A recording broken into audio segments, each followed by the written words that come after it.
Bon dia, il·lustríssims senyors alcalde de Cornellà, Alella i Viladecans, patrons de la Fundació Akbar, resta d'autoritats que ens acompanyen, companys del comitè de direcció d'Akbar, bon dia a tots i totes. I benvinguts a una nova edició del Cercle de l'Aigua. Avui tenim el privilegi de comptar amb la presència del professor Jeremy Rifkin. Presència que es correspon a aquesta ambició i visió que es té des d'Akbar d'aportar elements per a la reflexió, inspiració i activació on la component local i global pretén estar en equilibri i on es recomana que els apriorismes es deixin a l'entrada i així treure el màxim profit de les diverses opinions i visions que en aquest espai es presenten i es treballen. I'm sure you will agree with me that today's guest speaker doesn't need too much presentation. Mr. Rifkin is a very well-known economic and social theorist. But as you probably will understand, it is very difficult to anyone to resist the temptation to highlight at least one major contribution or relevant fact per decade of such a personality, quite a character that owns an impressive and endless curriculum. Contributions that range from being an activist to a political advisor. I don't expect that you agree with the selection that I have picked, because it is a very personal cherry pick. Born in Denver, Colorado, he grew up in the southwest side of Chicago. He received his Bachelor of Science in Economics at the Wharton School of Finance and Commerce. It was by 1967 when Professor Rifkin became an active member of the peace movement, joining, amongst others, volunteers in service to America. In 1973, he managed to change the name of the famous Boston Tea Party, by the way, in the 200th anniversary of the celebration, to Boston Oil Party, organizing a mass protest against oil companies. At the beginning of the 80s, Professor brought alongside Ted Howard the book Entropy, A New World View, taking into account the laws of the thermodynamics and focusing on the second one, known as the law of entropy. The book promotes the use of sustainable sources and slow resource consumption as the solution to delay death by entropy. During the 90s, apart from writing books scoping from automation to biotechnology, Mr. Rifkin had time to launch the Beyond Beef campaign with the goal of encouraging a 50% reduction in the consumption of beef, arguing that methane emissions from cows has a farming effect 23 times greater than carbon dioxide. Probably this explains why he is vegetarian. Mr. Rifkin has devoted a big chunk of his time during the first decade of this century to design what has been named as the Third Industrial Revolution, a long-term plan to address the triple challenge of a global economic risk, energy security, and climate change. It was in 2007 that the European Parliament endorsed the Third Industrial Revolution. 2 years ago, Mr. Rifkin published the Zero Marginal Cost Society, the Internet of Things, the Collaborative Commons, and the Eclipse of Capitalism. Utopian, optimistic, bold, naive, dreamer, visionary are some of the adjectives and reactions that the book has generated. El professor Rifkin no es defineix com una persona optimista, però tampoc pessimista. Està convençut que Internet i les energies distribuïdes crearan una poderosa economia que serà sostenible i neta, que crearà milions de llocs de feina i aturarà el canvi climàtic. Afirma que és difícil, però no és impossible, i a més no tenim un pla B. L'altra opció és no fer res, però llavors el món es destruirà. Segons Rifkin, tothom al món hauria de fer-se aquesta pregunta: on vull ser d'aquí 20 anys? Com deia al principi de la presentació, és un privilegi comptar amb la presència i poder observar el món i el futur que ens espera amb els seus ulls i les seves paraules. Benvingut, senyor Rifkin. Welcome, Professor. The floor is yours.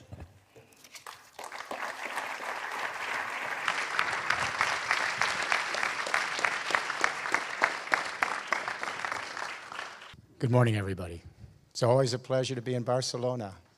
What a beautiful city. A couple of ground rules. You can take one or two photos, and you're going to have to put the iPads away, turn off the cell phones. We're going to have a nice conversation today. All photographers have to be in the back. All photographers have to be in the back. I'm used to a classroom, nice and quiet. Well, they used to be quiet, not any longer. All right, I'm going to start on a somber note. I hope it'll end up being a liberating reflection, but you're going to have to judge. GDP is slowing all over the world, everywhere. The reason is productivity has been declining all over the world, everywhere, for 20 years. The result is unemployment's very high, and nowhere more so than the young millennial generation coming into the workforce. Our economists tell us on their projections, look forward to 20 more years of slow growth. That's the new normal. And here's the sad reality. After two industrial revolutions in the 19th and 20th century, we brought along half the human race. And they are better off today than they were before the beginning of this experiment. But let me share, if I will, the bottom line equation. Some have inordinately benefited from these two industrial revolutions at the expense of the rest of us. The 62 wealthiest human beings in the world today, we could put them right here in this middle section of the room, the 62 wealthiest people on this planet today, their combined wealth now equals the accumulated wealth of 1/2 the human beings living on Earth. 3 billion people, 3.5 billion people. This is just unprecedented in human history. This is so dysfunctional in the way we're organizing our economic life that we have to step back and pause and ask, what are we doing wrong, and what can we do to make it better? Now this economic crisis is compounded by a much more profound environmental crisis. After two industrial revolutions in the 19th and 20th century, we have spewed massive amounts of carbon dioxide, methane, and nitrous oxide into the atmosphere of this little planet, and we're blocking the sun's heat from getting off the Earth. It's as simple as that. We are now in real-time climate change. No more models. We are now in there, right now. And what's terrifying about climate change, it's never described to the public. I think if we describe what climate change really does, the human race would be justifiably terrified, mobilized to save ourselves. The change in the climate affects the water cycles of the Earth. That's what this is all about. It's all about water. Even Al Gore didn't describe it in his documentary. We're the watery planet. We go to other planets with our satellite probes, and we look for water. No water, not interested. Now, we just discovered there may be some kind of dirty water on Mars, and everyone's quite excited, maybe life. Our ecosystems here on planet Earth have developed over millions of years based on the water cycles and the cloud covers that traverse this planet. It's all about water. For every 1 degree that the temperature goes up on this planet, from CO2, methane, and nitrous oxide emissions into the atmosphere, for every 1 degree that temperature goes up, the atmosphere is actually sucking up 7% more precipitation from the ground because the heat is forcing it up there quicker. So we are seeing more concentrated precipitation in the atmosphere and more extreme water events. That's what this is all about. Blockbuster winter snows, 8 feet in Boston last year. Dramatic spring floods. In the Carolinas last year, we had a flood, they said, that only comes once every 1,000 years. It's the new normal. In the Philippines, we're hit by the most dangerous hurricane in history. That's the new normal. We are seeing blockbuster winter snows. We're seeing dramatic spring floods. We're seeing prolonged summer droughts and wildfires. My wife and I were in British Columbia last summer. We had anticipated this holiday for a year, and we're coming in on the plane, and the pilot says, well, we're going to have smoke coming in. We thought he meant smog.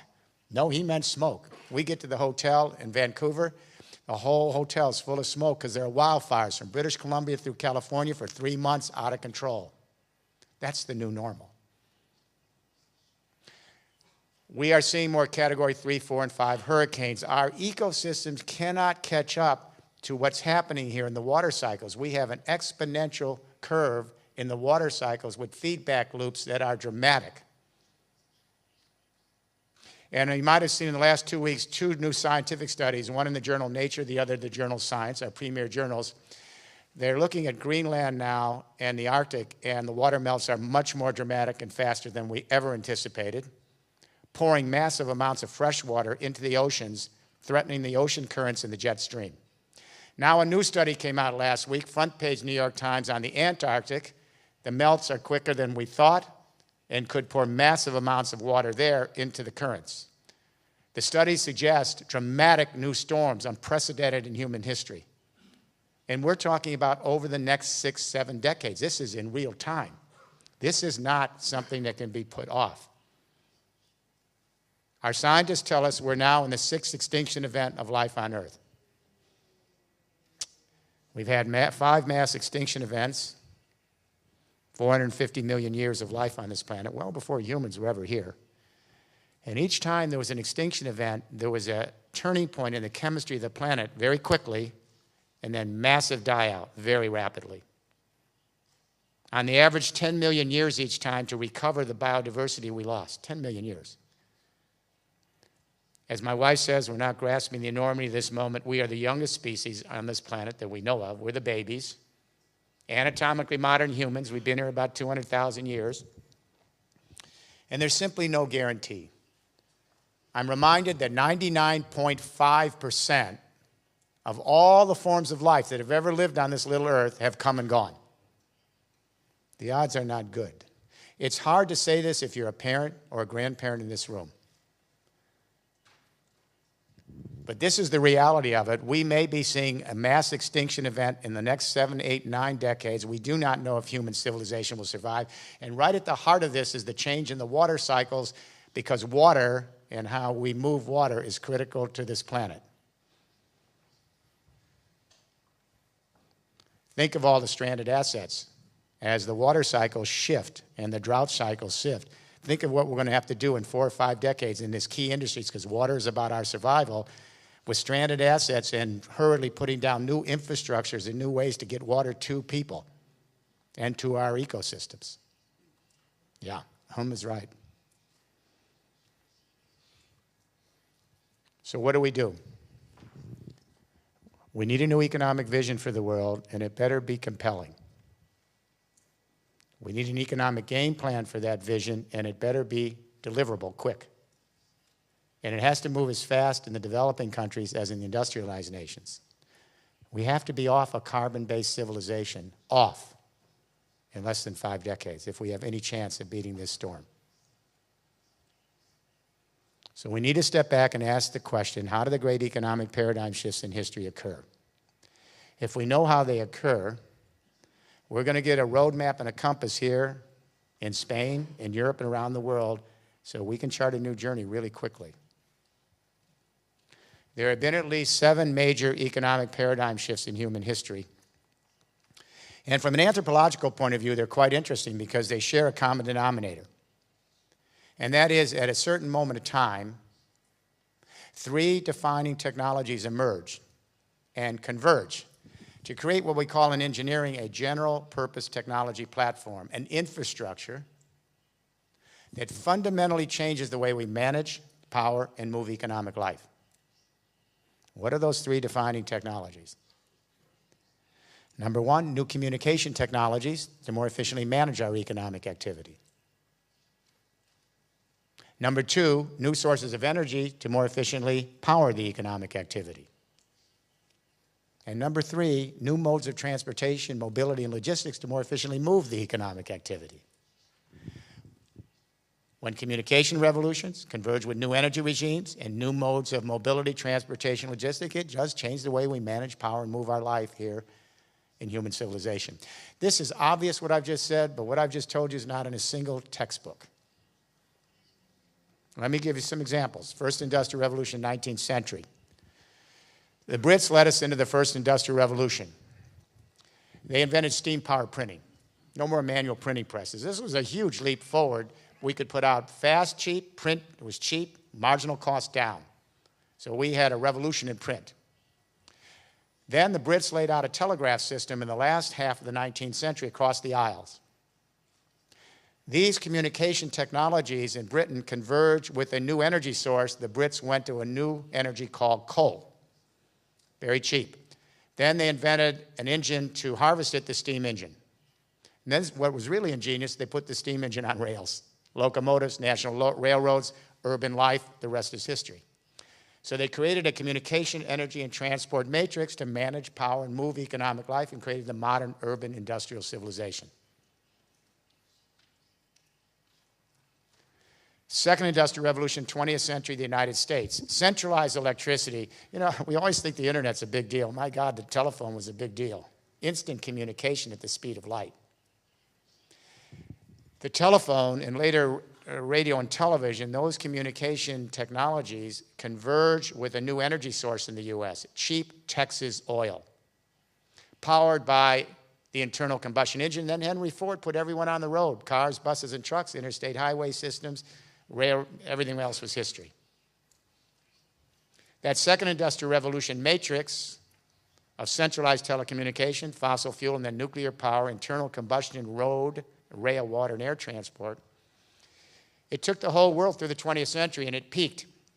It actually peaked in July 2008 when oil, Brent crude oil, hit 147 a barrel on world markets, if you remember that month. 147 a barrel on world markets, Brent crude oil, July 2008. And what happened? The entire global economy shut down. Silence. First time we've seen that. Even worse than the Depression. When it shut down, there was silence. That was the great economic earthquake that signaled the end game over the next half century for the second industrial revolution.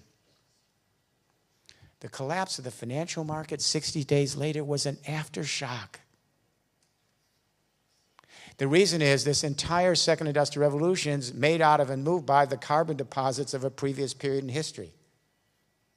Our fertilizers, our pesticides, our construction materials, our pharmaceutical products by and large, our synthetic fiber, our power, our transport, our heat and light.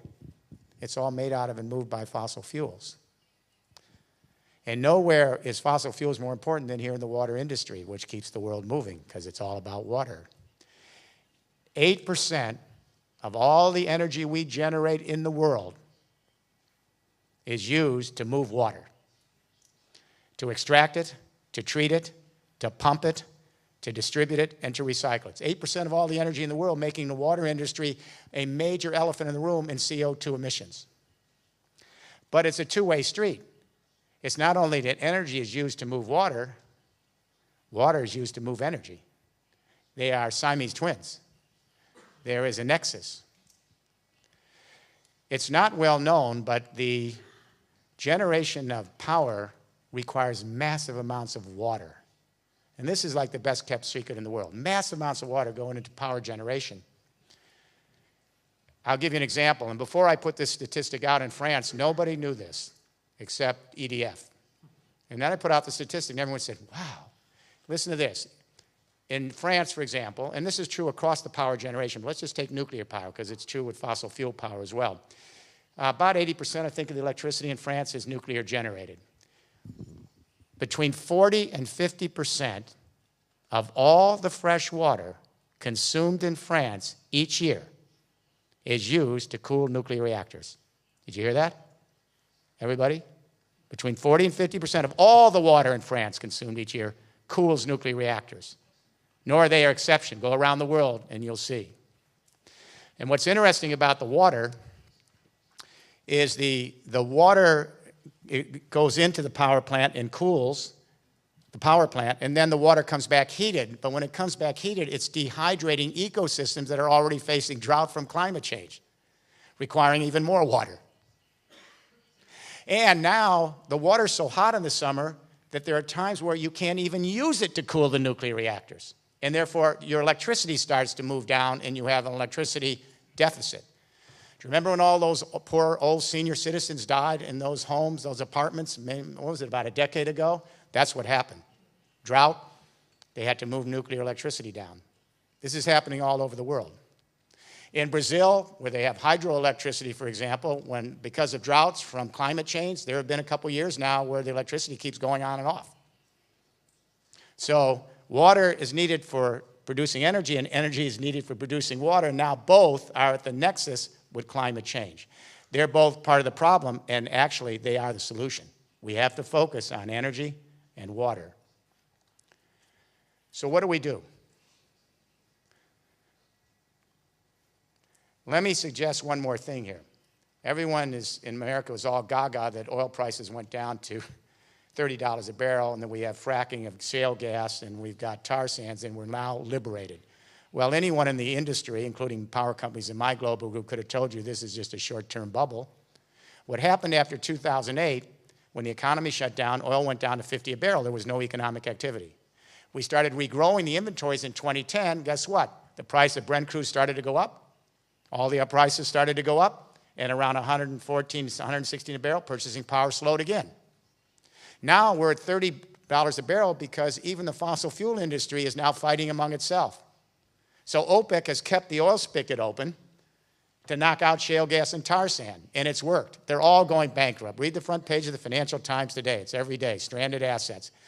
Because shale gas and tar sand are not competitive under 55 to 60 a barrel. They're all going bankrupt. It's over for tar sand and shale gas, and then guess what? The oil prices go back up. But now we have failed states, right where the oil is being produced, and we have the volatility of the market. This is not a tenable way to maintain civilization, even if climate change were not at the door, now in the house. So where do we go?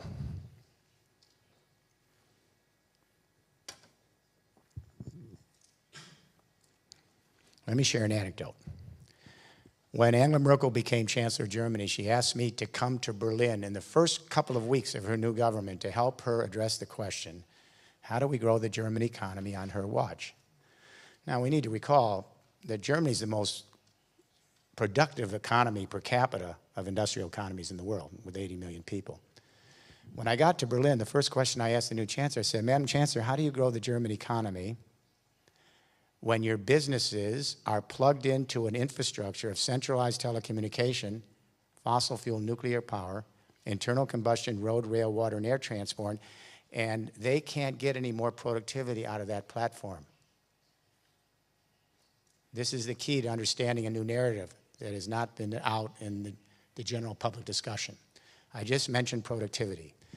Our economists are all lamenting as to why productivity has been declining for 20 years with all these killer new products coming online. They can't figure it out. I'm going to spend a few minutes on this. This is absolutely crucial because productivity is crucial to economic development, which is crucial to employment and everything else. There's a dirty little secret in economic theory that economists are ashamed of and don't want to talk about. But I'm going to share it with you. And is what is the nature of productivity? We used to believe that there are two factors in productivity, better workers and better machines. But when Robert Solow won the Nobel Prize for economic growth theory in 1986 or 87, he let the little secret out. He said, well, we got a problem here. When we look at every single year of the Industrial Revolution, these factors, better machines and better workers, that only accounts for 14% of the productivity. Robert Solow then asked the big question, where'd the other 86% of productivity come from? Don't know. It's called the Solow residual. Moses Abramowitz, the former head of the American Economic Association, said this is a measure of our ignorance. Are you shocked that economists don't know what should be central to their discipline? Here's why they didn't know. When we penned classical economic theory in the late 1700s, the vogue was Newton's physics. So even the early economists wanted to borrow Newton's metaphors to be scientific, because they figured that he had understood and explained how the world works. So, for example, you know Newton's law, for every action there's an equal and opposite reaction? Adam Smith borrowed that little law to suggest the invisible hand of supply and demand. For every action on the supply side, an equal and opposite reaction on the demand side. Do you know Newton's first law? A body in motion stays in motion unless disrupted. Baptists say, the French economist used that metaphor to describe his theory that supply will stimulate demand, which will generate supply, which will stimulate demand unless disrupted. All of classical and neoclassical economic theory is based on Newtonian metaphors. There's only one thing wrong with using Newton's physics to define economics. Newton's physics has nothing to do with economics. Nothing. Economics are based on the same laws that govern the universe, govern the solar system, govern the biosphere of this planet, govern the economy that we have, and everything you and I will do today. Those laws are the first and second laws of thermodynamics, the energy laws. And they were discovered by chemists and engineers in the late 19th century, well after economic theory was penned and sealed. There are two basic laws that govern energy, and I want you to keep this in mind and what this has to do with my conversation with the Chancellor of Germany, who was a physicist. The first law of energy says all the energy in the universe is constant. Since the Big Bang, no energy has been created or destroyed. That's the conservation law. But the second law says even though no energy has been created or destroyed, all the energy is constant, it does change form, but only in one direction. From concentrated, the Big Bang, to dispersed through the galaxies, from hot to cooled off through the galaxies, from available to unavailable, from order to disorder. And that unavailable energy is called entropy. I wrote a book on it in 1980 called Entropy. It's unavailable energy, still there, can't get useful work. There are three types of systems. Open systems, they exchange matter and energy with the outside world, and matter is a form of energy, by the way. Then there are closed systems that exchange energy, but they don't exchange matter with the outside world. Then there are isolated systems, they don't exchange matter or energy. The Earth in relation to the sun is B. We're closed. We're not isolated, we're not open, we're closed. We have plenty of energy coming from the sun, no problem. But in terms of the fixed matter, which is a form of energy on this Earth, it's fixed. We get a few meteorites down here and a little cosmic dust, but everything else has been fixed since we blew off the sun. All of you have your smartphones with you? There are 30 little granules of rare earths in those smartphones. They've been here for a long time, and they're going to be here to the end. So here's what economic activity is. We take low entropy, available energy out of nature. It can be a rare earth, a fossil fuel, a metallic ore. And at every step of conversion, when we extract it, we move it, we store it, we produce goods and services from it, we consume it, we recycle it back to nature. That is the circularity system. At every step of conversion, from nature to us, back to nature, we have to embed energy into the product or service to get it to its next stage. But in the process, we lose some of that energy. It doesn't get into the product or service. It's lost, entropy. In economics, we call this aggregate efficiency. This is the ratio of potential work to the actual useful work that actually gets into the product versus what is lost. Let me explain how this works in nature. It's very simple. Nature works by the same way, aggregate efficiency. When a lion chases an antelope and kills it and devours it, about 10 to 20% of the total of available energy in that antelope gets embedded into the lion. The rest is heat loss from the consumption. That's its aggregate efficiency, 10 to 20%. Not very high, not too low.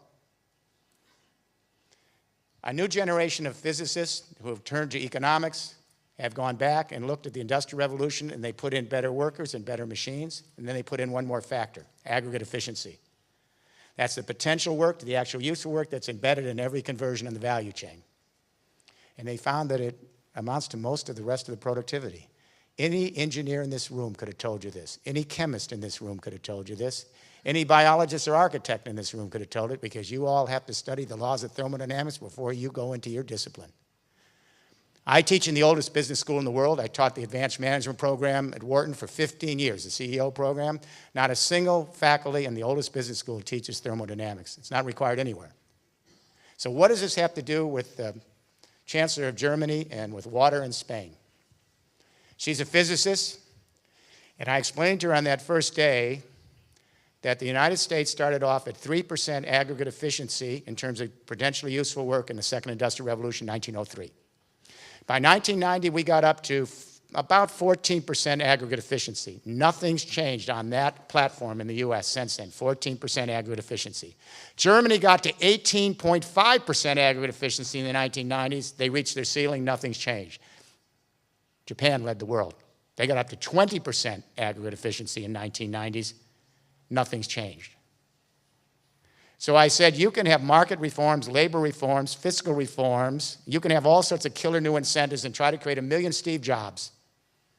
But if your businesses are still plugged into a second industrial revolution infrastructure of centralized telecommunication, fossil fuel, nuclear power, internal combustion, road, rail, water, and air transport, you can't get more than 20% aggregate efficiency out of that platform, and that makes up a lot of productivity. So on that first day, I introduced to her a third industrial revolution that we've been working on in the EU, a new convergence of communication, energy, and transport to manage, power, and move economic activity in Germany and Europe.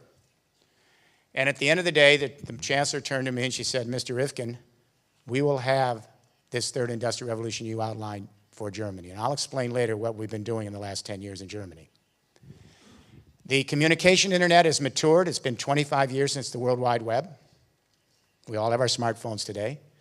And now what's happening is the communication internet is just beginning to converge in Europe and now in China with a digitalized renewable energy internet, which in turn is just beginning to converge with a digitalized, automated, GPS, and soon totally driverless road, rail, water, and air transport internet to create 3 internets in one to manage, power, and move economic activity. Digitalized communication internet, digitalized energy internet, digitalized automated transportation logistics internet.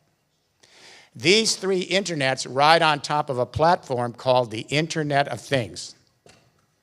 We're embedding sensors in all of our devices so they can monitor real-time economic activity, but where does that big data go? This is where even Cisco, IBM, the companies were a little lost.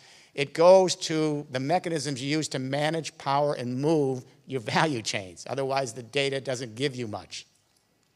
So we have 15 billion sensors now in the agricultural fields, in smart factories, in smart homes, in smart businesses, in smart vehicles, in smart warehouses. They're sending big data back. By 2030, we will have ubiquitous interconnectivity. We're creating an external global brain, a distributed nervous system that allows us to monitor big data both in the economy and nature at the same time. We're creating an external distributed brain. On the upside, this is a huge potential leap forward for humanity. We can now envision the entire human race with cheap smartphones. China now has a smartphone for $25 with more computing power than sent our boys to the moon in the 1960s. Everyone's going to be connected in the next 20 years, no matter where you are. So that means any one of us, and it's already emerging, this Internet of Things platform for a third industrial revolution, we can go up on this platform and have a transparent picture of all the economic data flowing through the world. Potentially, this levels the playing field, meaning the human race can eliminate many of the middlemen and the vertically integrated organizations that kept us apart. We can begin to engage each other directly with a massive lateral expansion of entrepreneurial spirit, social entrepreneurialism. However, the moment we talk about the great benefits of connecting the human race so we can live together as a diversified human family, we become chilled by the prospect. Everybody connected? How are we going to protect network neutrality? How are we going to make sure that everyone has equal access and no one's left out? How do we guarantee governments won't purloin this for political purposes and some of the new digital companies won't purloin it for commercial monopolies? How do we protect personal privacy when everyone's connected? How do we guarantee data security when everyone's connected? How do we prevent cybercrime and cyber terrorism, which can take down the system, and then we are all in trouble? This is the dark net, and we're going to have to spend at least 50% of our time, money, resources, and political acumen to deal with this dark side, because it could be a game changer as well. But for the morning today, if you read the Zero Marginal Cost Society, I spend a lot of time on what if. I'm not a utopian, and as you know, if you've read my books in the past, I'm certainly not a technological determinist. This is just what is possible, but that dark net is looming. But assuming for this morning we can address this, that means 3 generations are going to be engaged in the politics of this. But assuming we can address this, here's what this offers. Let's say you're in the water industry. It means that Agbar or any other water system can go up on this emerging Internet of Things platform and have a transparent picture of the economic life of society, and then you can cut your data, big data, out from the rest of the big data, because you have big data on your value chain. So you can cut the big data that concerns your value chain and maybe your peripheral value chains, and you can take that big data, and by the way, this is cheap. All you need is a smartphone.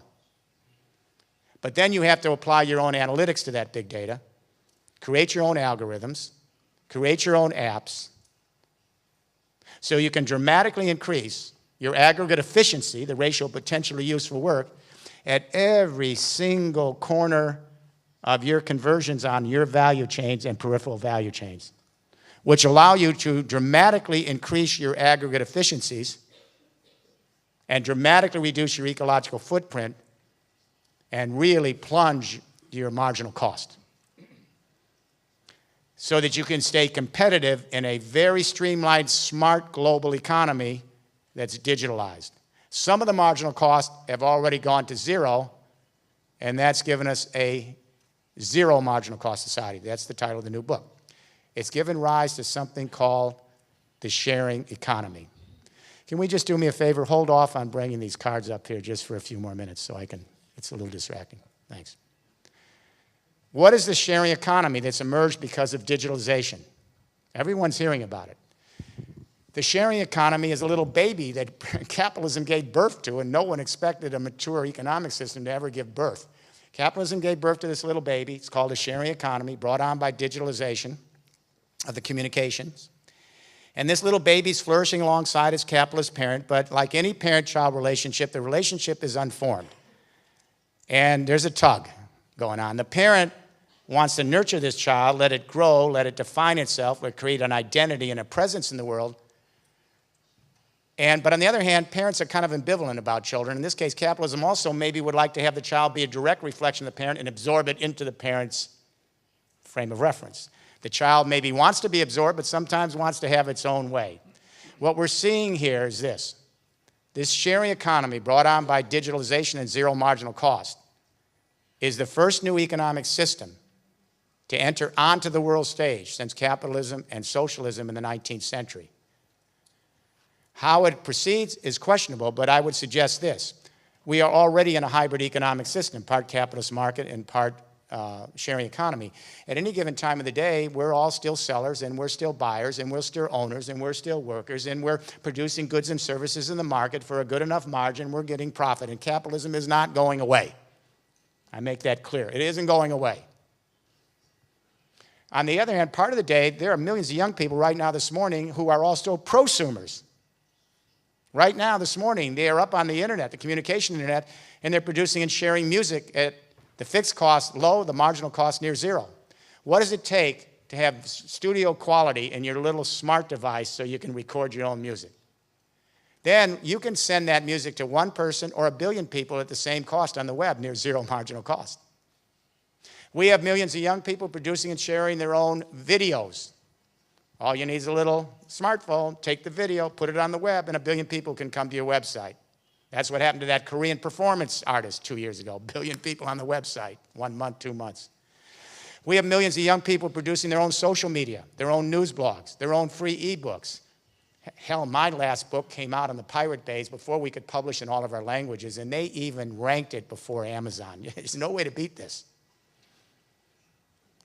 So whole industries have been disrupted. We have Wikipedia has knocked out all the Encyclopedia Britannicas. Imagine how improbable this is that the human race freely is constructing the knowledge of the world, checking each other's accuracy with more accuracy than we had in Encyclopedia Britannicas.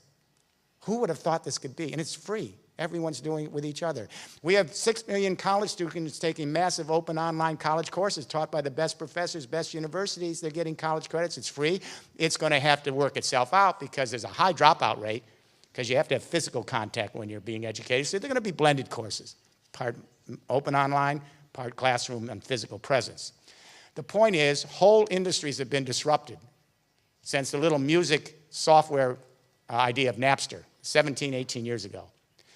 Whole industries, the music industry has fallen, television has shrunk, newspapers and magazines have gone out of business, book publishing has suffered, but thousands of new enterprises have emerged. Not just Google and Facebook and Alibaba and Tencent, thousands of small enterprises. And they're creating the platforms, they're creating the algorithms and apps, they're using the analytics and big data.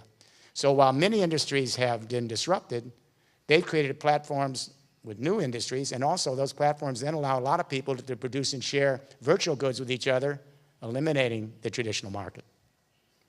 That's not going away.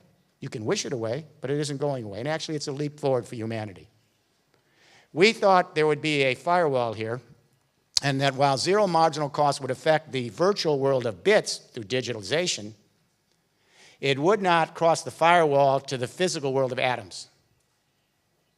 What I'm saying in the zero marginal cost society is that firewall is broken. It's called the Internet of Things.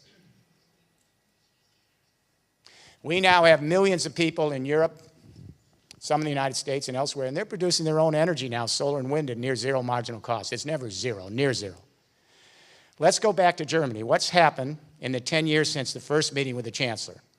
And I've worked with Germany over the past 10 years. Sigmar Gabriel and the Vice Chancellor, Frank Steinmeier. The good thing about Germany is it's beyond politics. The parties all join together. This is very important, I would say, in Spain. When you have a change in administration, you don't want to have a change in policies, if you understand what I'm saying. Huh? Because you were right there with Germany, and then you just backed down. And you lost a huge advantage for the industries and for the Spanish public. In Germany, they're on the same page. So what's happened? The fixed cost of solar and wind are on an exponential curve, just like computer chips. Now, when I was a little kid, show you how old I am, I'm a World War II baby. In the late 40s and early 50s, when I was a kid, computers cost millions of dollars. IBM said we'll need 7 computers for the world, maybe 7. No one anticipated the Intel chip, where engineers were able to double the capacity on that chip and half the cost every 2 years, Moore's Law. Now we have a $25 smartphone. What's not well known is we are on a similar curve with solar and wind. And from here on in, everything I say is so critical to water. Remember that energy is actually crucial to moving water. Without energy, you don't move the water. And without water, you don't move the energy. So a solar watt back in 1978 cost $78 to generate 1 watt. You know what it is this morning? 50 cents. You know what it'll be in 18 months from now? 35 cents. We now have power and utility companies quietly buying up long-term 20-year contracts right now for solar and wind at around 4 cents a kilowatt hour. Right now, because everyone sees the curves, you model it. That's right now. That's not academic. The Berkeley Federal National Labs just put out a study, government labs, US, Berkeley labs. They're now producing wind and solar at somewhere between 2.5 and 3.5 cents a kilowatt hour. Yeah. How does fossil fuel and nuclear power compete with that? They can't, and we're moving to parity. This is an exponential curve. It is not going away. But once you pay the fixed cost of your solar and your wind technology in Germany, let me say that we have 32% of the electricity in Germany is now solar and wind. It's going to be 40% before 2020. It's going to be 100% before 2040. And what's interesting is right now, the marginal cost of that energy, it's near zero. A third of the electricity there is free. The sun has not sent us a single bill. We've not been invoiced by the wind or the geothermal heat. Imagine when businesses can plug in to a third industrial revolution platform of distributed digitalized communication and renewable energy internet in Germany, and at every step of conversion, think water, at every step of conversion, the water industry there can dramatically increase their aggregate efficiency and productivity, reduce dramatically their ecological footprint because they're off carbon, dramatically reduce their marginal cost to stay competitive, and at the same time, the cost of water goes down. This is happening right now in real time. Who's producing all this energy in Germany? We have 4 major power companies in Germany: EMBW, RWE, E.ON, and Vattenfall. I worked with EMBW, Lutz Clausen, when he was there years ago. What's happened to them in the last 10 years is what happened to the music industry and newspapers and magazines and book publishing. Millions of small players have come together. And I should say Denmark's done everything I'm talking about now, too. 3 million people can do it. Anyone can do this. So what happened is farmers and small businesses and consumers in neighborhoods came together and created electricity cooperatives. Every one of them got low-interest loans from the banks. The banks were happy to give the loans because they had a feed-in tariff, and they knew that once they started generating the energy, they get premium for selling it to the grid, and you couldn't default on the loans. So nobody was turned down. And all this new electricity is produced by the people. It truly is power to the people, literally and figuratively. The big 4 power companies are out of the game. They're producing less than 7% of the power. Why?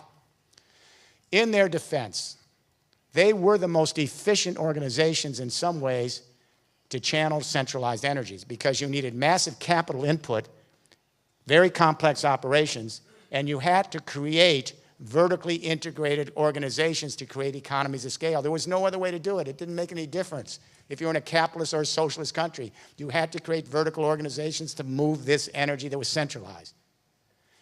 So that's in defense of history.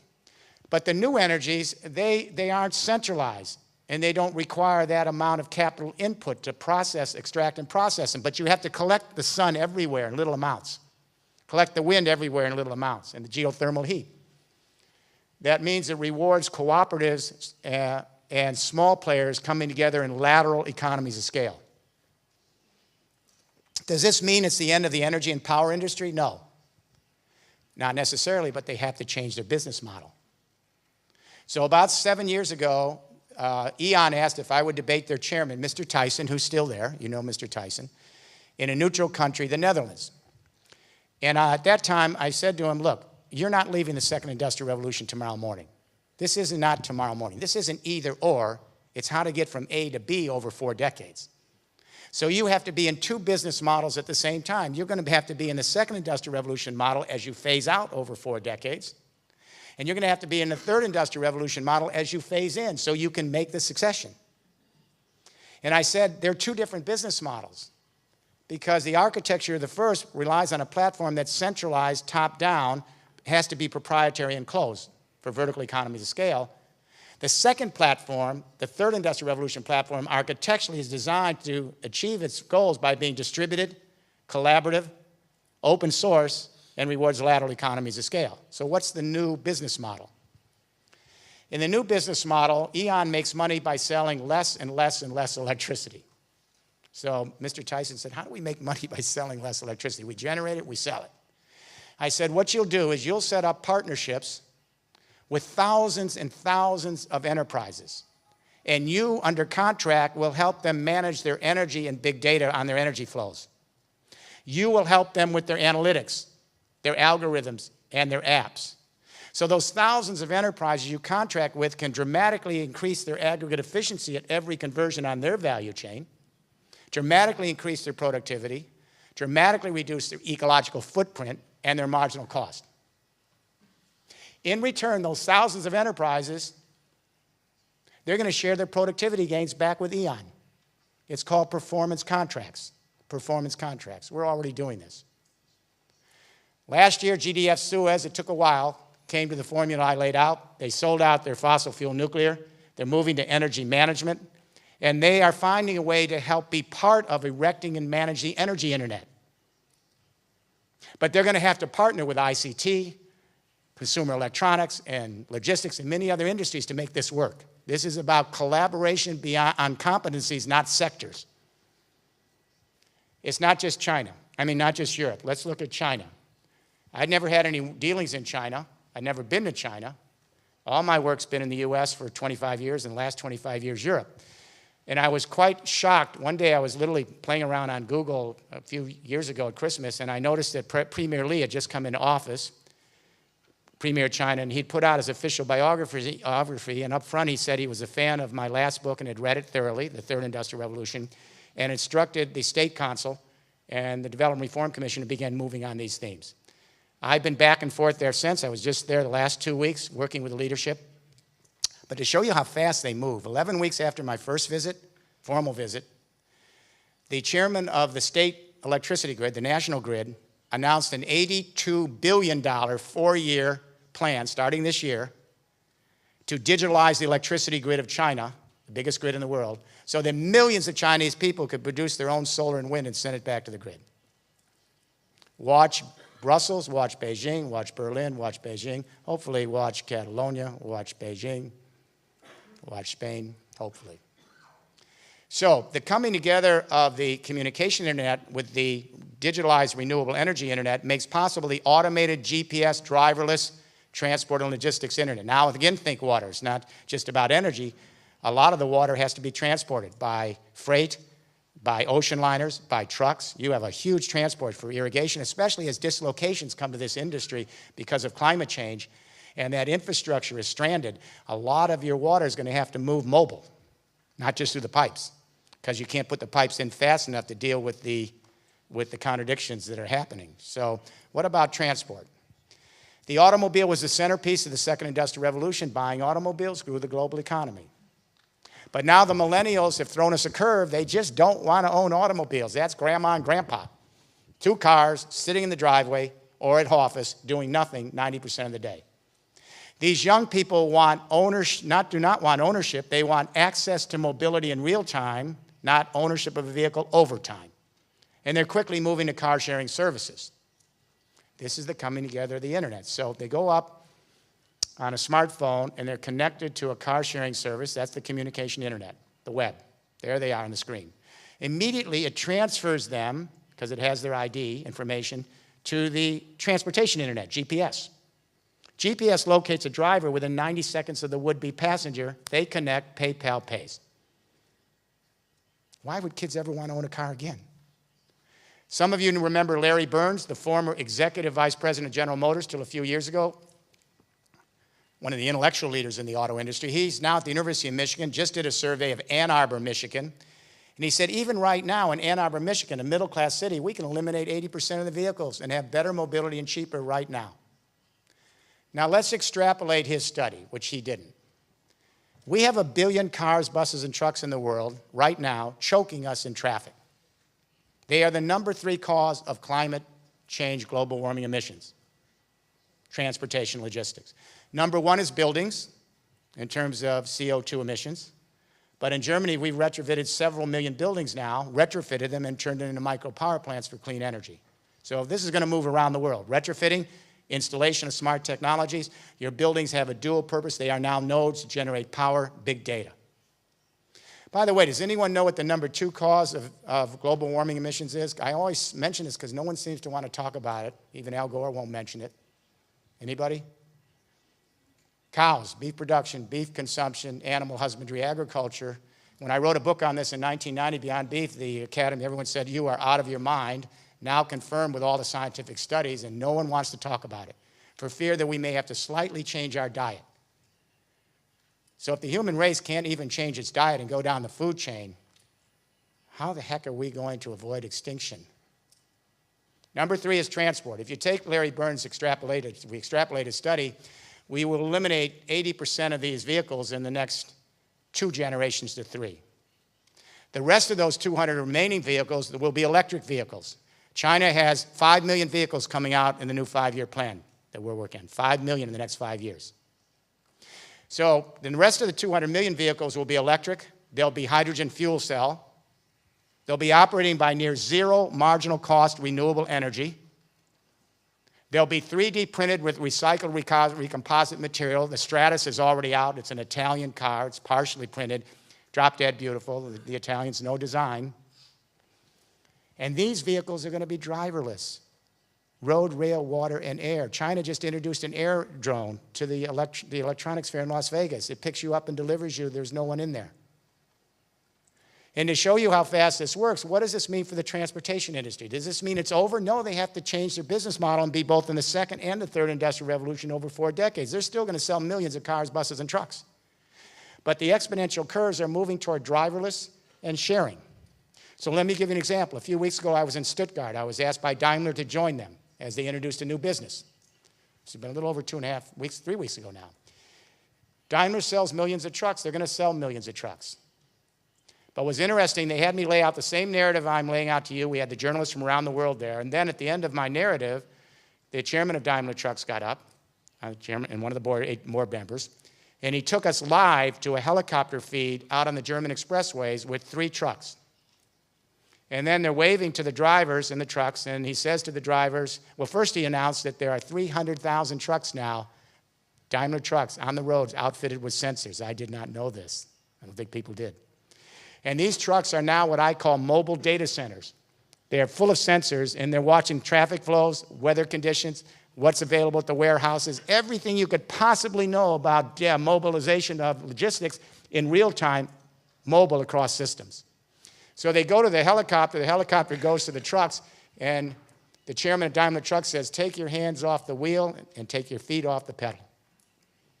The trucks went into automatic, they platooned into platoons, big data centers, and now the drivers, they're still there, but now they're going to be software people in there. They're going to be CIOs, Chief Information Officers. And so now they've got a new business there. They're moving into logistics. But they're going to have to partner with port facilities and ICT and logistics companies to begin to erect and manage the transportation logistics internet. And their money will be on the volume of the service, not just the product they sell. Let me be clear here. What I'm talking about, the moving from just products to providing services across the web, the idea really started back in 1995. Lou Gerstner was in trouble. The IBM computer was in trouble because the Koreans, the Chinese, the Japanese had the same computer and it was cheaper. So IBM went into emergency mode and said, well, nobody needs our box. That's just a box. That's a product, you sell the box. What do we have at IBM that people need? Our expertise is not making a box. Anyone can do that. Our expertise is managing information, and now Cisco, IBM, Siemens, GE, and every company in the world has a chief information officer, and all the consulting groups manage information. Similarly here, what I'm saying, just like in energy, the power and utility companies are going to help erect and manage those energy internets. The transport and logistics companies are going to do that, and they've set up a logistics business. They got a partner. And I will tell you, because water is so essential with energy to that system, the water industries are going to have to start partnering. They're not going to leave the second industrial revolution. You have the infrastructure, you have to maintain it, manage it, but you have to be in the new business model, which is selling the service, managing that water, which you do anyway because water is fluid, but which gives you a leg up in understanding how to do that. So, the coming together of the communication, energy, transport, and logistics internet on top of the Internet of Things platform, this takes us into a hybrid economic system, part capitalist market, which will not go away, not in my lifetime or yours, part sharing economy. This is a leap forward for humanity. It allows us to have sellers and buyers and owners and workers, but also prosumers. It allows us to produce some goods and services for the market with margins. It allows us to produce other goods and services, some of it low cost or even marginal cost and zero beyond the market. This is not going to go away. We're democratizing economic life. Although there are so many obstacles against this, which we'll talk about in the Q&A, old regulations, power interests that don't want to give up. And again, I want to urge you, I'm just giving you the bright side here. But if you take a look, we're on the ground now, my global team working in regions to lay out this infrastructure, and it's so challenging and so difficult. There are so many obstacles in the place, but what's our choice? What's the alternative here? We can't stay in the second industrial revolution. GDP's down, productivity's down, unemployment's up, and we've got real-time climate change now inside the house and runaway exponential curves. So how do we pay for this? When President Juncker came into office, I developed a memorandum for him for a new journey for Europe called Digital Europe. Europe always has to have a new journey or it falls back. So first we had the coal and steel community, then Maastricht created a political community, then the Euro created a monetary community, then the 28 countries created a geographic community, then the 20-20-20 formula created a sustainable goal. The new journey is Digital Europe. Lay out this Internet of Things platform for a third industrial revolution all the way across Europe and our partnership regions for 1 billion people, the EU, the Mediterranean, North Africa. How do we pay for this? The money is there, whether it's in Catalonia, Spain, or Brussels. The question is how the money is being spent right now. For example, in Brussels in 2012, which was a recession year, lousy year, we spent $741 billion, equivalent US dollars, on infrastructure in a bad year, public and private. $741 billion. The problem's not the money, it's where it's going. We are building new old instead of new. We're pouring it into a second industrial revolution platform, centralized telecommunication, fossil fuel nuclear power, internal combustion transport. We can't get more than 20% aggregate efficiency out of that platform unless you can equal Japan. You can't get above that. If we were to reprioritize just some of the funds, because you have to maintain the second industrial revolution platform for a half a century, but if we reprioritize some of the funds so the regions could build out a third industrial revolution digital infrastructure for the 21st century, our economists and our team have run the numbers. We can move from 20% aggregate efficiency to at least 40%, which is an extreme productivity leap in 4 to 5 decades, and an extreme drop in the ecological footprint. Every industry will be involved in laying out the infrastructure: telecommunication, power and utility, ICT, consumer electronics, transport, logistics, manufacturing, real estate, construction. They all have to lay out this infrastructure. This means jobs. So are all these breathless books coming out saying, nobody's going to work, it's automation? I'm aware of this. I wrote a book called The End of Work in 1995, said this was coming. These books are pretty much a rehash of what we all knew 20 years ago. But the idea that you're just going to give people a guaranteed income for not working is absurd. What we're seeing is we have 2 levels, the midterm and the long term. In the midterm, we're going to have one last surge of massive employment in the world. It's only going to be 4 decades, 2 generations, laying out the infrastructure for a smart world. We got to take the entire renewable energy infrastructure, the water infrastructure, all the other infrastructures, and we're going to have to redesign them and digitalize them, and that's going to require workers. Robots aren't going to do that. Professional, unskilled, skilled, conceptual workers. We have to take the electricity grid of Spain and transform it from dumb to smart and servo-mechanical to digital in 4 decades. Real people have to lay out the cable, the smart systems, put in the digital meters. We have to change the whole transport grid from dumb to smart road, rail, water, and air transport. Who's going to put in the charging stations and the sensors and all of that? Robots aren't going to do this. It's very limited. So for 4 decades, we have one last surge of employment across every industry. But as this system comes in, it's smart. That's why we call it smart global economy. It runs by algorithms and apps. By 2050, it should be pretty well automated, the market, run by supervisory workforces. So where does the employment go? We know where it's going. The trend lines are already there. It's moving to the social economy, where you have to have human beings. Machines are only supplemental. You're never going to have a robot raising a 2-year-old in a child care center. I guarantee you. They may be there providing the lunch. They're not going to raise a child.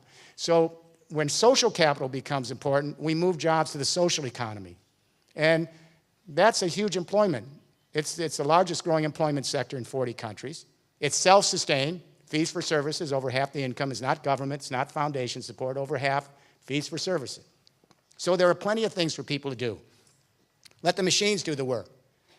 And Lord Keynes put this right many years ago, in 1931. He said, you're going to hear, he wrote a little letter to his grandchildren. He said, oh, everybody's worried about technology displacement. Don't be worried. It's the next stage of the human journey. Let the machines do the work. And he said to his grandchildren, when you look back, you'll see that things change. You know, what I would say, if we get any of this right, your great-grandchildren might look back, if we do prevent the storm coming with climate change, and they'll say, what did Grandma do? What did Grandpa do for a living? And you'll say, great-grandpa rode a truck back and forth 10 hours a day, 40 hours a week. And they say, you're kidding. What did great-grandma do? She took bags off a machine and put things in them. Because they're going to be moving on with, not to a utopia, to a new world full of problems and conflicts, but at least they'll be engaging in something that has more of a social character to create our humanity. Last thoughts. I've been talking about technology for an hour, but I have to tell you, technology is not fated. I'm not a technological determinist. Technology just enables, and we're fortunate enough that the technological infrastructure we're talking about here is workable. It can be moved in quickly, but it's not enough. We have to change consciousness. If consciousness doesn't change, we're lost. We will not make it. And that's the driving force that has to be motivated. I grew up in a post-Westphalia world. Geopolitics ruled. Every individual is a sovereign. We pursue our autonomous interest, and we pursue it against others competing in the marketplace. There are winners and losers. It's a zero-sum game.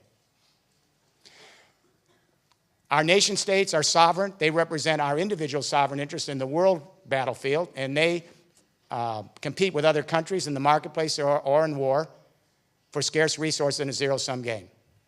Can anyone here tell me how we're going to save the planet with that consciousness? What we're beginning to learn is biosphere consciousness, and this is where I'll end. I'm guardedly hopeful. Because we have young people now who are Skyping in global classrooms, over 1.5 billion of these kids are in the largest family in history, Facebook. They're all engaged with each other, even in countries that are trying to block it. They're starting to think of themselves as part of the human family in real time. And now with augmented reality and virtual reality coming in so quick, they're going to be in each other's face in real time, all over the world. No more borders. So we have young people coming home, even in the developing world, and they're saying, why is Dad using so much water while he shaves? Wasting the water. Why is the television on with that little red light? No one's been in the room for 2 days. Why we have 2 cars, why not car share one? Or the one I'm particularly fond of, there are teenage kids, 13, 14-year-olds coming home, and they're saying, where'd the hamburger come from on the plate? They're asking Mom and Dad if that hamburger came from a rainforest. Did they have to destroy the trees for 3 inches of topsoil to graze that cow for the burger? And the children realize that if the trees aren't there to graze the cow for the hamburger, they're not absorbing CO2 from industrial emissions because the trees are gone. That means the temperature of the planet goes up, and that means some farmer can't feed her kids because she's got runaway floods in the spring and summer droughts and wildfires because of the hamburger. The children are learning ecological footprint. They're learning that everything we do intimately affects someone else, some other human, some other creature, some other ecosystem. They're learning that our indivisible community is the biosphere. It's only 19 kilometers. It's only from the stratosphere to the oceans where chemicals and life maintain the ecosystems of the planet. So my hope is we're beginning to see, and I don't want to overstretch this, just beginning to see young people realizing that there's a responsibility beyond self-interest to the community interest, and that community is bigger than our narrow community. It's the whole biosphere in which we live. Nowhere is this more obvious in the water cycles. Anyone in the water industry should know this. Those water cycles we all depend on. And so when you have a drought in 2006 to 2009 in Syria because of the water, because of the climate change, because of our industrial way of life, and you've got drought for those 3 years, and you've got mass dislocation where the poor farmers come into the cities, and there's disruption, and they're disgruntled, and you have a massive change in the politics of a country, and you have now refugees. So this is something the water industry can begin to teach us. Everything is interconnected, especially the water cycles of the earth. Here's my hope. Suez is among a handful of companies that are beginning to make the shift. They have been for years. It's not getting out of the second industrial revolution, but it was, 8 or 9 years ago that I talked to your former head of Suez, maybe in Paris, beginning to say, let's move into water management. Let's move into energy management. Let's begin to take a look at energy services. You're beginning to look at how water can be shifted into more of a digital frame. There are companies, I'll tell you right off the bat, Exxon's never going to do this. Never. But there are companies like GDF Suez, there are companies like E.ON, there are companies like EDF that are beginning to move in both the second and third industrial revolution simultaneously. This is not just good business. This is how we steward the next generations and hopefully refurbish the planet. So what I would say here for everyone here in Barcelona, you had a very good start here in Spain years ago. You were really moving on solar and wind. You have unbelievable amount of solar and wind resources in this country. You are blessed. It's absolutely essential that key industries here, like the water industry, which are so important in the energy-water mix, and other industries come together, and the civil society and local government and regional government and national government, and begin again to move to the head of the pack. Be a flagship and a lighthouse for other regions and other countries around Europe and the world. You have the expertise across your industries. You have the motivation within the civil society. What you need now is a new governance plan, a new roadmap to get you where you need to go, to get all of us to where we need to go. And if not you, who? And if not now, when?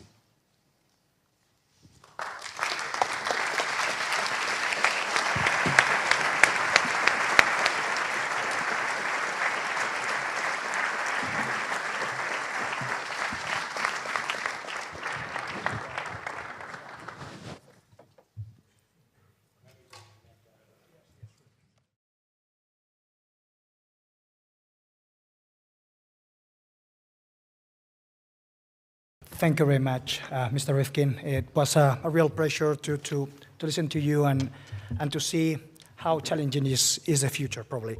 So if you're ready, perhaps we can move to the Q&A session. Okay, so Maria, the floor is yours.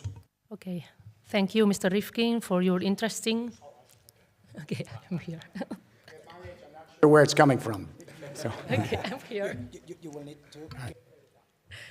Okay, so as Manuel said, now it's the turn to interact with the audience. We have collected more than 20 questions, which I have tried to organize and to sum up, but we just have 20 minutes, so maybe we don't have time to answer all of them.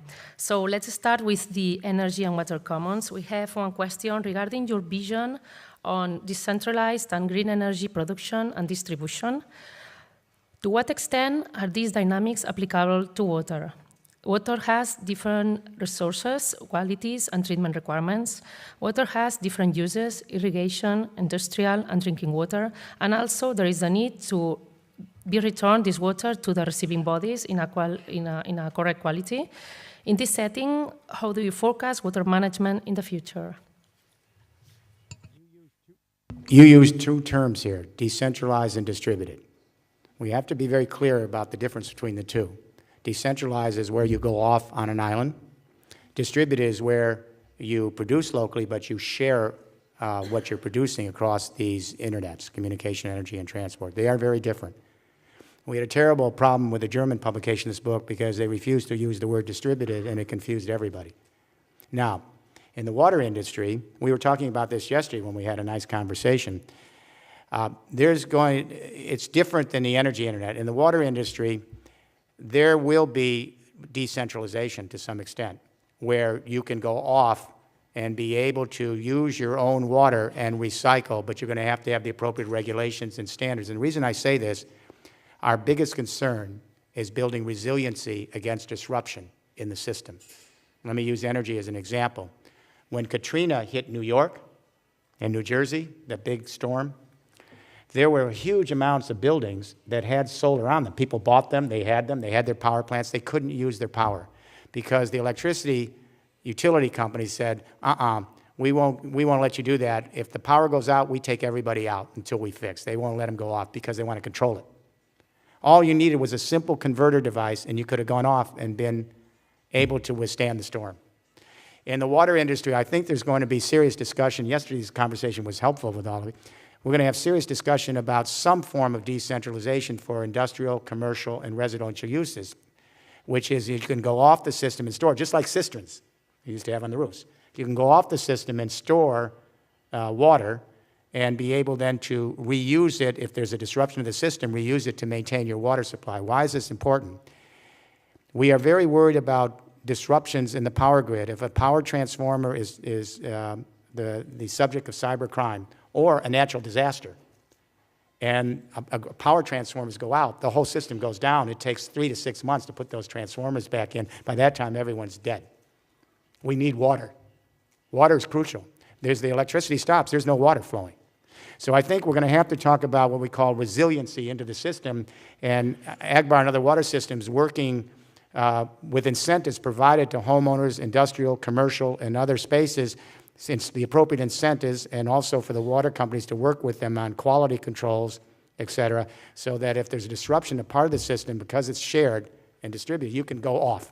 Or, and this is more difficult, send your water back to parts of the system. But there you have to make sure that the proper regulatory protocols are in place, because that water's got to be pure and safe and clean. And that's where water systems come in to ensure that, and you have to have liability. These are very complex issues. But if you don't have that, what are people going to do if they can't provide that digital mechanism to go off, to store, and then to be able to use if everything goes down? No water, 3 weeks, that's it. That's all we got. So these are very complex situations, but it means new business models. What I'm saying, and the other thing about that is you're going to have to worry about stranded assets here. This is something no one wants to talk about, but beneath the surface, the big conversation in the power and utility and energy industry is stranded assets. At 4 cents a kilowatt hour for renewable energies, we now have stranded assets, all the old industries.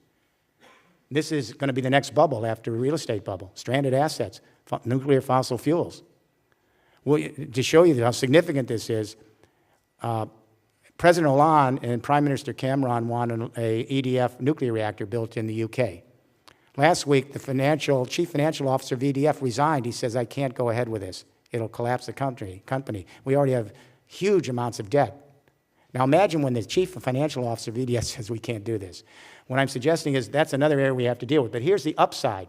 The disruptions in the water cycles of the planet are going to make water a key priority, and governments are going to have to incentivize water systems, municipal, private water systems, in the same way we incentivize the shift to feed-in tariffs for renewable energies to move the new infrastructure in place. Everybody got this? It has to be on the same level. This is about water, and it's about electricity. So we're going to have a robust conversation, which I will bring back to Brussels and Beijing. I'm already discussing in Beijing last week somewhat, on how we can create the kind of incentives that allow for a more distributed system of water, at least for resiliency in case there's disruptions, and what's the role the water industry will play in putting this network of services together. Thank you very much.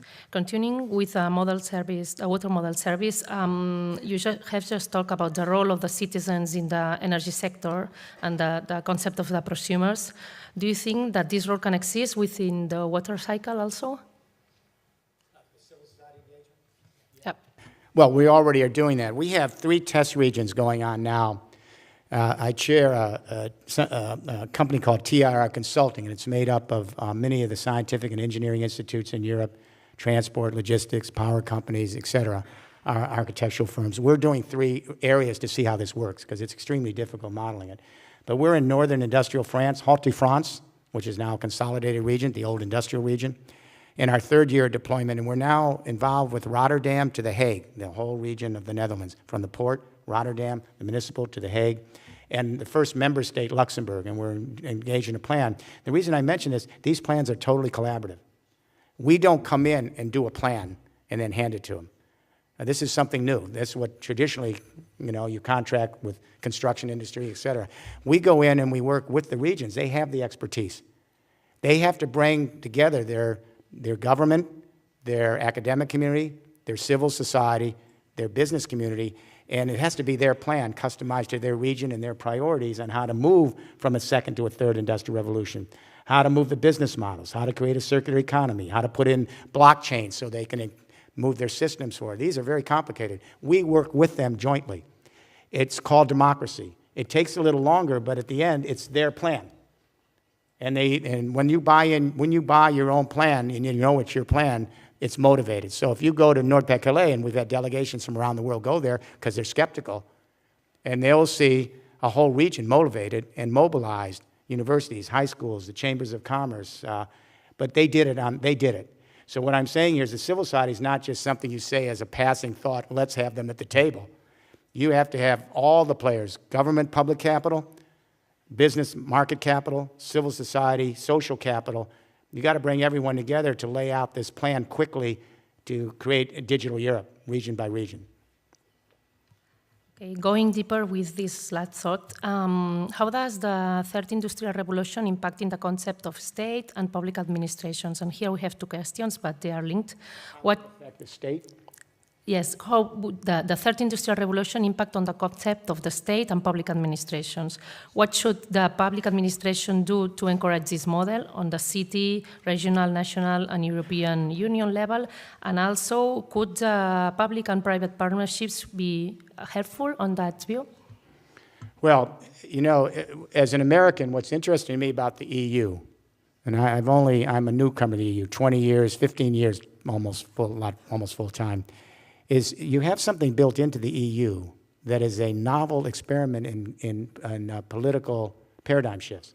It's called the subsidiarity principle. It was actually borrowed from the Catholic Church, which is the last place I would expect this thing to emerge from, given what it is. But in the Maastricht Treaty, you have to fulfill the protocol of subsidiarity, which means that all decision-making must start at the most local and regional level first. And then whatever needs to be addressed at a next level doesn't go up, it goes out in networks. So first the local and regional, then the national, and then the continental union. And all these networks are equal in a sense, at least in theory, they have to work together, all right? So when we first began to do these economic plans in Europe, before the current 3 plans, we ran into a stumbling block in Brussels, the European Investment Bank. So the regions would come up with their plans, and they would go to the EIB, and they say, we have a plan to shift the entire infrastructure of our regions. And the EIB said, what? We don't fund that. That was too novel. So in my discussions with President Juncker's vice presidents and the parliament, et cetera, and political leaders there in the parties, said, we've got to restructure EIB funding, some of it. That's been done now. This is a really serious journey going on. And that is, in March, there was a meeting held in Berlin, hosted by President Juncker, Chancellor Merkel, and President Hoyer of the European Investment Bank, and all the business banking, the banking community from Europe was there. They asked me to lay out the same narrative I laid out to you this morning, same narrative. And the reason is the EIB has reprioritized its funds now in the new administration. And that is, if you're a region, you know, nation states give their money to Brussels, some revenue, then Brussels redistributes it through structural funds back to the regions for the subsidiarity principle. So if you're a region now and you're securing funds, the priorities at EIB are digital communication, digital energy, digital transport, digital education for the workforce, and they put in one other, healthcare. So that means that there's a huge opportunity now to move forward. And I would say to you, in the next 6 months, this is what's going to happen. You're going to see this rollout in regions across Europe with the European Union beginning next year. So regions can transborder, cross-border with each other, begin working on this, and working with each region, working with Brussels, and working with their nation state. And the reason you want all the players at the table is we have old regulations that are blocking this whole lateral infrastructure from coming in. Those regulations are second industrial revolution regulations. Some of them are in each nation state blocking this open source system. And some of them are regulations from Brussels. It's all second industrial revolution. So we have to do 2 things simultaneously. We can't get bogged down. One, we need the nation states and the Council and the Commission to help us move all those boundaries away so the water systems and the energy companies and the ICTs and the sharing economy can get moving this across. At the same time, simultaneously, we have the regions come together and begin to figure out how to connect region to region across Europe. This is extremely challenging. You need both. It's a regulatory shift and a technical shift and an economic shift and a social shift. Thank you very much. One question regarding water and zero marginal cost. In your opinion, how does marginal cost economy apply to water services regarding infrastructure investment, tariffs, but also regarding added value services using IoT or the Internet of Things? They should be extra services, extra payment, and which is the zero cost marginal linked to the water services. You know, the interesting thing about this planet is while we have plenty of water, what is it, 1% is available for human beings, even less than that. Most of it's salt water or it's unavailable fresh water. And if you look at the development studies from OECD, UN, et cetera, it's pretty dismal when we start to look at the available water in the next 50 years. And what hasn't been modeled into the system is the effect of climate change on the water cycles. It's not in the plans. They just basically talk about it in general terms. So it's going to be essential, as I said, to find ways to work on how we create new models for extracting, treating, pumping, consuming, and recycling water in a circular economy. The digital platform is what makes that available. Because if you as a business can go up there on that platform and have all the data you need across those value chains, and those sensors are going to be connected to ecosystems as well. They already are. And you're probably using it at Agbar, where you can go into the ecosystems, those sensors are monitoring data. And you're going to be able to do GPS monitoring. You're going to become a full big data operation because you'll want to use GPS for tracking. Let me give you an example from another industry, agriculture, which depends on you guys, water. So in agriculture, we have things called precision and prescription farming, which is just emerging, not just for the big companies, where we can use GPS tracking and satellite tracking of whole regions and begin to understand the various ecological zones and the water cycles as they're going to move in those zones with climate change. Extremely hard to do, but we're beginning to be able to do that. And that means the water system are going to have to be completely connected to GPS and to the cartography and to the satellite imagery, and you're probably already doing that a little bit, to understand how you can increase your aggregate efficiencies moment to moment with your analytics and big data. This is the value of this system. We've never been able to have data like this before and be able to crunch the data with analytics.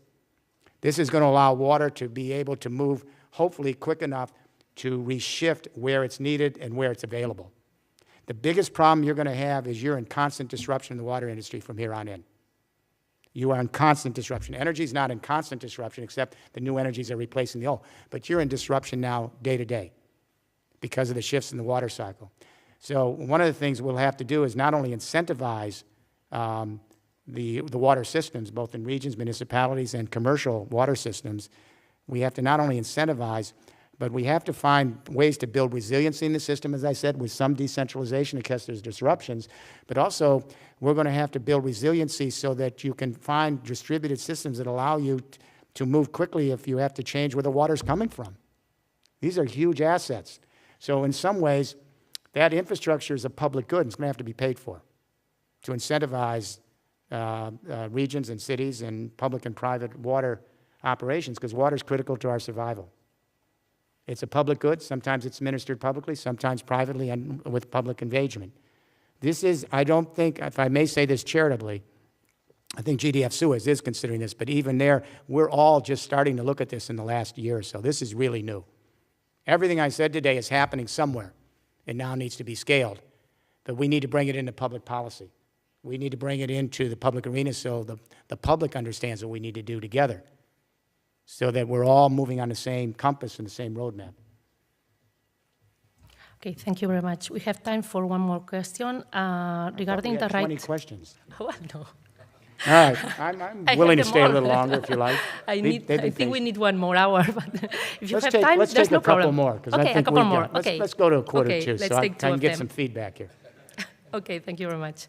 Okay, recently at the Mobile World Congress held in Barcelona, Mark Zuckerberg said that everyone. It's too fast. Okay.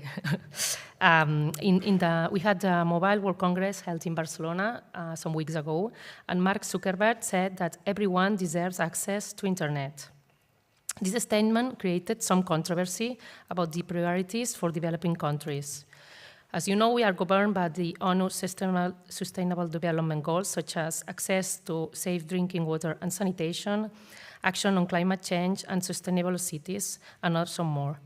In your opinion, what should the priorities be? Access to internet besides access to water, etc.? We've got 1.1 billion people in the world who do not have access to potable water. They just don't. We got 2.2 billion people that do not have the basic sanitation. This is why when I started at the beginning of this, I said, let's be clear so we balance this. The first and second industrial revolutions under our capitalist system did well for a little under half the human race. We're much better off than we were before we started this industrial experiment. Half the human race didn't get put into the picture at all. And that's why the inequality of wealth is so important here. Now, having said this, I went into discussions a few years ago with Kande Yemkela, who at that time was head of UNIDO, the United Nations Industrial Development Organization, on what needs to be done in the developing world. We had a series of conversations over a year, and then we announced a new kind of public approach for the developing countries called the Third Industrial Revolution. And what's interesting about this is we learned a lesson from cell phones. None of us anticipated cell phone adoption or markets in rural India or sub-Saharan Africa. That wasn't in the play. And all of a sudden, millions of people who were making $2 a day, whole families were coming up with cell phones. We didn't even have cell towers. It just moved quickly. And what we learned there from a development point of view is something we didn't realize before, that in the developing world, the liability is the asset. The liability is they have no infrastructure.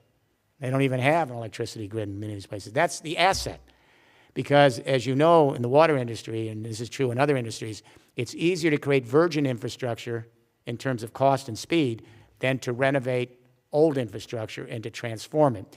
My wife and I have been, we have an old house that we've been renovating since, it's a 1928 house. We've been renovating for 25 years. It is a bottomless entropic pit. But thank God she doesn't hear any of these lectures, so she probably won't hear this. But had we bought a new house, built it from scratch, 6 months, much cheaper. So what we're finding out in the developing countries is that they can move quickly to microgrids. And we now have young people, social entrepreneurs in rural India now, and I have this in the book, Zero Marginal Cost Society. These kids are great. And in Africa, they're coming in and they are leasing 1 solar panel per hut. And then they also give you a smartphone. And the solar panel gives you light to study by at dark, so you're starting to become part of the industrial age. And it powers the smartphone, so you don't have to walk 3 weeks to get to a power station.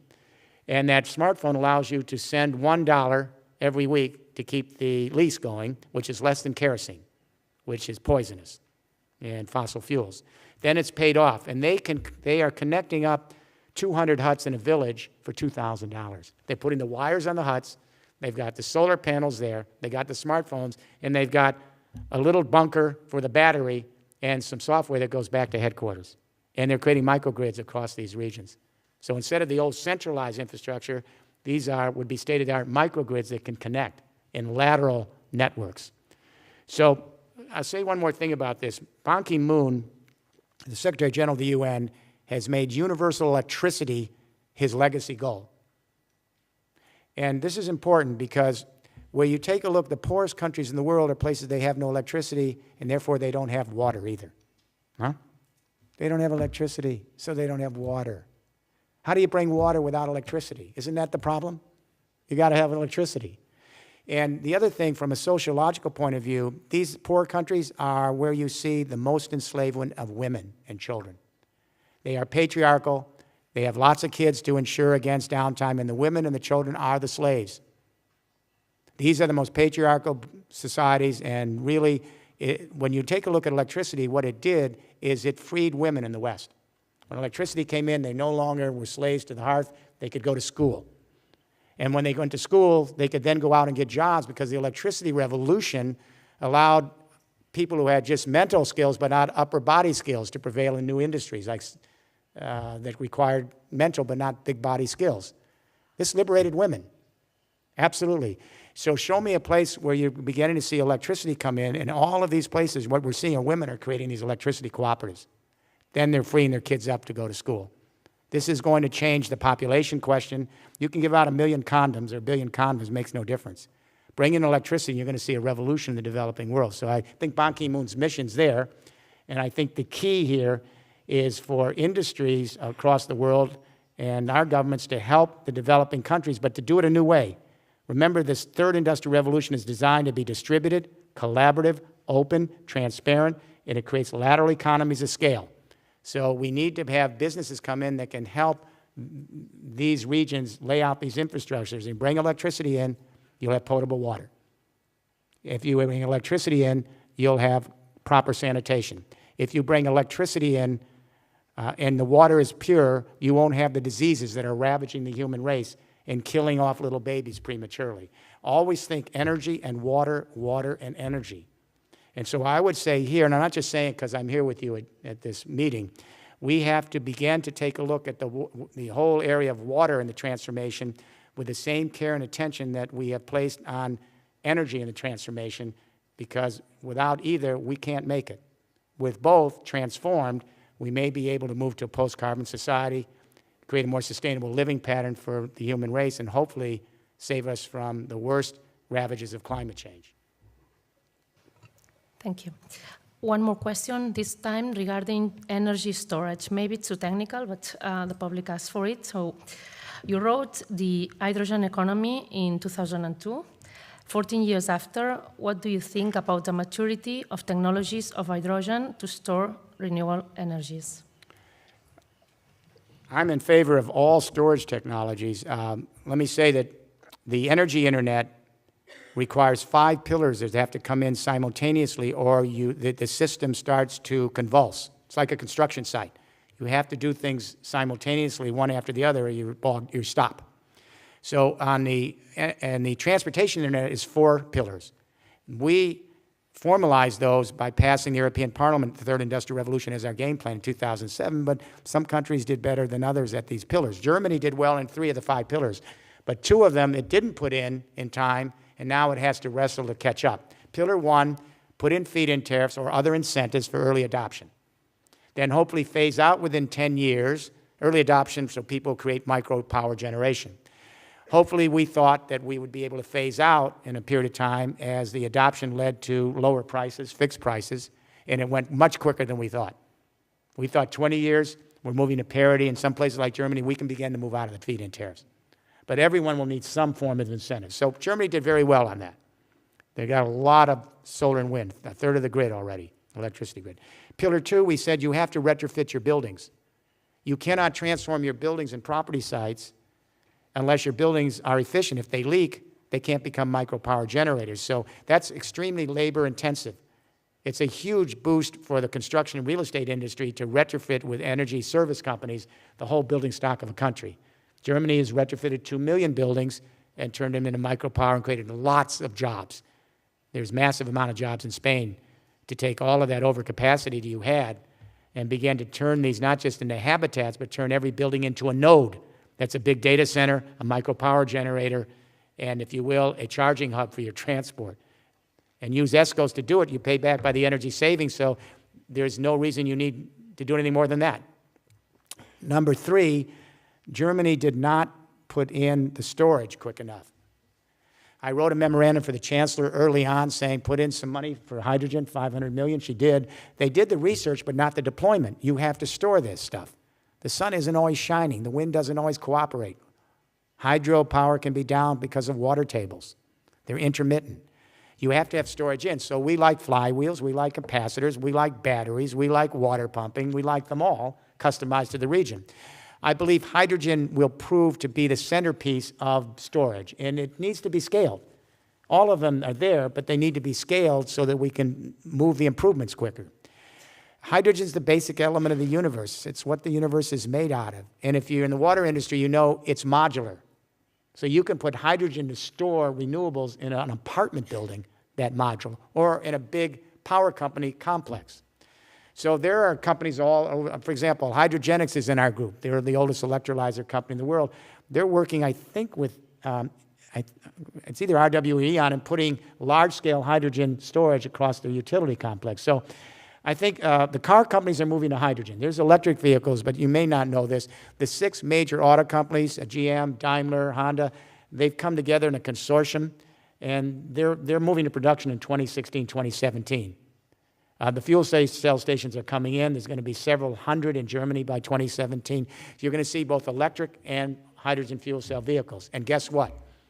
Those vehicles are your storage. They're your mobile storage.